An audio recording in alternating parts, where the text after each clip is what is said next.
আসসালামু আলাইকুম এভরিওয়ান, সবাইকে স্বাগতম জানাচ্ছি আরেকটা গাইডলাইন ভিডিওতে। সো আজকে টাইটেল দেখেই বুঝতে পারলা যে আজকে আমরা কাদেরকে নিয়ে আলোচনা করব। আজকে আমরা এইচএসসি 25 কে নিয়ে আলোচনা করব, যাদের বলা যায় যে নেক্সট বছরের জুন মাসেই হচ্ছে আমাদের এইচএসসি পরীক্ষাটা হয়ে যাবে আর কি।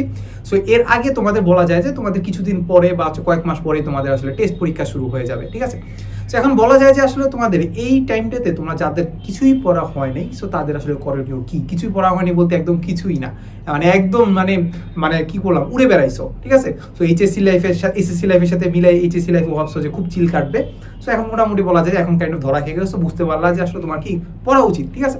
এখন পড়া উচিত, এত বড় সিলেবাস, এত কিছু আছে, তোমার আসলে কিভাবে কি কমপ্লিট করবা সেটা তো বুঝতে পারলা না। সো আশা করি আজকে এই ভিডিওটা প্রথম থেকে একদম লাস্ট পর্যন্ত দেখলে তুমি মোটামুটি একটা ভালো ধারণা পেয়ে যাবা যে তোমার আসলে কি করা উচিত আর কি। আচ্ছা, তো সবার ফার্স্টে আমি যদি তোমাকে বলি যে আসলে তোমার সবার ফার্স্টে একটা রুটিন করা উচিত। কি করা উচিত? রুটিন করা উচিত। এই রুটিন করার জন্য তোমাকে কি করতে হবে? রুটিন করার জন্য পুরো একটা লিস্ট তৈরি করতে হবে। কি করতে হবে? এরকম একটা লিস্ট তৈরি করতে হবে।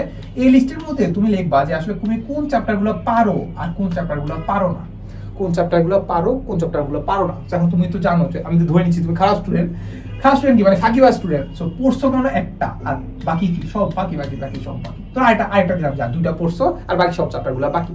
সো প্রত্যেকটা সাবজেক্ট ওয়াইজ যদি তুমি এরকম রুটিন করো, মানে সাবজেক্ট ওয়াইজ যদি এরকম লিস্ট করো, তাহলে দেখবা যে বেশিরভাগ চ্যাপ্টার তুমি পড়ো না। কারণ এই চ্যাপ্টারগুলো তোমার কি করতে হবে, এই যে কয়েকটা টাইমের মধ্যে তোমার শেষ করতে হবে। কয় টাইমের মধ্যে শেষ করতে হবে? সো ধরে নিবা যে ধরো সাপোজ তোমার এটা শেষ করতে ধরো 4-5 মাস লাগবে, ঠিক আছে। 4-5 মাস তো তোমাকে টাইম দেওয়া যাবে না, তোমাকে শেষ করতে হবে 2 মাসে বা 3 মাসে বা এরকমে তাড়াতাড়ি শেষ করতে হবে। এরপরে রিভিশন দিতে হবে, রিভিশন দিতে হবে। আচ্ছা, কারণ এটার জন্য তুমি কি করবা, খুব ভালো একটা রুটিন তৈরি করবা। রুটিনে দেখবা যে আসলে আমাদের এই 2 মাসে বা 3 মাসের মধ্যে কিভাবে সিলেবাসগুলো শেষ করতে পারি, একটা চ্যাপ্টারের জন্য কতটুকু টাইম দেওয়া হচ্ছে, তোমার নিজের মতো করে একটা রুটিন তৈরি করবা। আচ্ছা, রুটিন তৈরি করার পরে এখন তুমি ক্লাস করবা। এখন অফলাইনে যদি ক্লাস করতে যাও, এখন অফলাইনে তো তোমার মতো করে পড়াবে না। তুমি যে চ্যাপ্টারটা পারো ওইটাই দেখাচ্ছে পড়াচ্ছে, তাহলে ওটা তোমার পড়ে তো লাভ নেই। তুমি যে চ্যাপ্টারটা পারো না ওইটা ধরো পড়াচ্ছে না, তাহলে তোমার লাভ আছে? লাভ তো নাই। এখন তোমার লাগবে কি, তুমি এখন অফলাইনে তোমার পড়ে লাভ নাই, এখন তোমাকে অনলাইনে পড়তে হবে। অনলাইনের মধ্যে লাইভ ক্লাস করে লাভ নাই, কারণ লাইভ ক্লাসে তুমি আগে জিনিসপাতি পারো না, এখন লাইভ ক্লাসে হঠাৎ করে পারবে না। বেস্ট হচ্ছে কি বলতো? বেস্ট হচ্ছে রেকর্ডেড।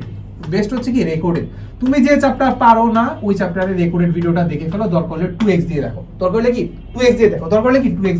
ওকে।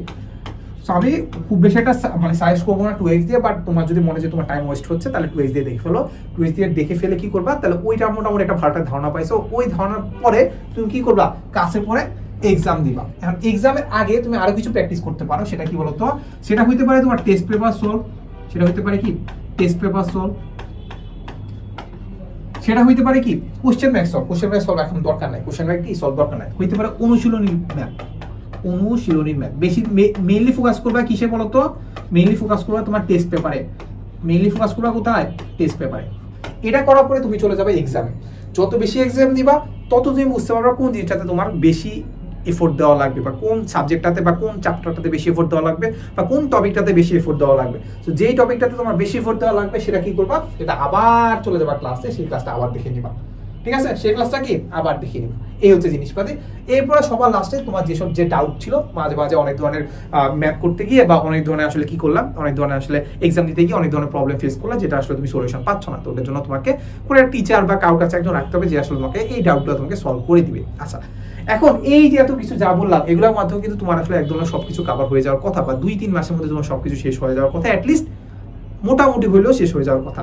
সো এই পুরো প্যাকেজটা তোমাকে আমরা দিচ্ছি। সেটা আমাদের কি বলতো, তোর সিলেবাস শেষ হয়েছে আমাদের সিলেবাস কমপ্লিট প্রোগ্রামে, যেখানে আসলে আমরা কি বলা যায় যে বাংলাদেশের প্রথম ফিডব্যাক ভিত্তিক প্রোগ্রাম, যেখানে আমি বলতে পারি যে আমাদের এখানে সবকিছু ফিল আপ হবে। তোমাকে একটা রুটিন দিয়ে দেওয়া হবে, মানে 2 মাসের মধ্যে তোমার পুরো সিলেবাসটা কমপ্লিট করে দেওয়া হবে। সো 2 মাস একটা রুটিন আছে, তোমাকে রেকর্ডেড ক্লাস দিয়ে দেওয়া থাকবে। রেকর্ডেড ক্লাসের মধ্যে দেখবা তোমার আসলে গুরুত্বপূর্ণ টপিক বা কোশ্চেন ব্যাংক সলভ থাকবে, ঠিক আছে। এরপর তুমি এক্সামের কথা যদি চিন্তা করো, এখানে থাকবে লিখিত এক্সাম, এমসিকিউ এক্সাম। তোমাকে আমি একটা নির্দিষ্ট টাইম দিয়ে দেবো, ওই টাইমের মধ্যে তোমাকে আমি ক্লাস আপলোড দিয়ে দেবো।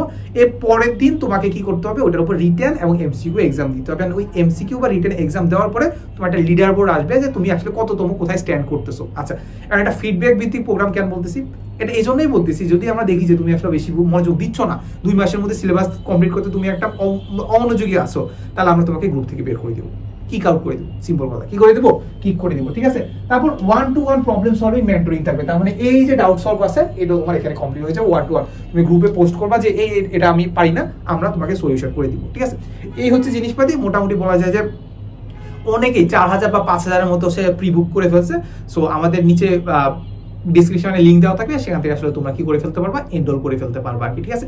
তো দেখা হবে ক্লাসে। আসসালামু আলাইকুম সবাইকে।